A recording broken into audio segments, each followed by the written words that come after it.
Verse is to establish the lordship of Jesus Christ in the hearts of men. We call this evangelism, and this is through the gospel of salvation. Number two, very quickly, what is the second dimension to this mandate? The second dimension to this mandate is to establish, listen carefully, the lordship of Jesus across every strata of human activities. To establish the lordship of Jesus Christ across every strata of human activities by compelling men to embrace his ideology and his value system. Please understand this. The second mandate seeks to enthrone the lordship of Christ across every strata of human activities by compelling men to embrace his ideologies, the ideologies of Christ and his value system.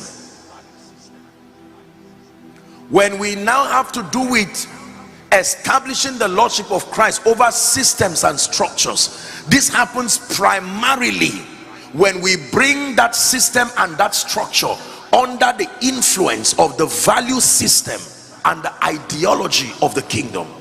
So you see immediately that the gospel has two sides. There is the message that saves personally, there is the value system that transforms.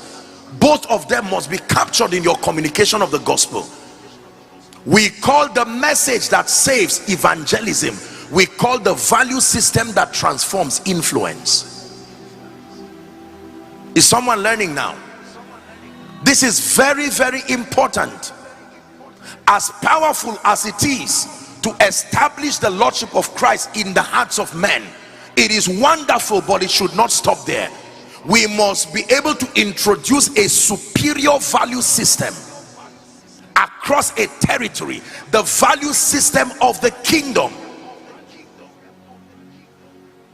This is what will bring salvation over territories, over systems and structures. It is at this point now you begin to discuss things like the 7 mountains. It is at this point now you begin to discuss the subject and the concept of dominion.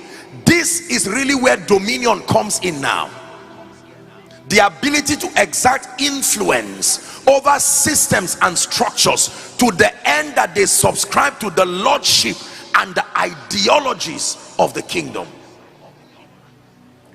If you do not have this understanding, your Christian experience will be largely ineffective. Please listen carefully. So we have a twofold mandate. Let me recap very quickly. Number one is to establish the lordship of the Christ in the hearts of men.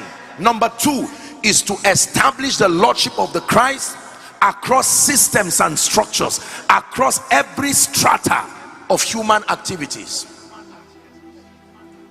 If you're with me, say amen. Listen, territories and nations are not changed by physical structures. Territories and nations are held in captivity or delivered through the power of superior belief systems and ideologies. You have to understand this. If our communication of dominion and the life and the power of the kingdom does not translate to inculcating a new superior value system across people, then we can be saved as individuals, but the territory will not be saved. An example of such was the man called Lot. Lot was with Abraham, remember? By the time Abraham came to rescue him in Sodom and Gomorrah, Lot as a person was still a righteous man. His family was still righteous, but the territory, he was about to lose everything, because although he was saved personally, his territory was in decadence, to the point that Abraham had to come, and rescue him.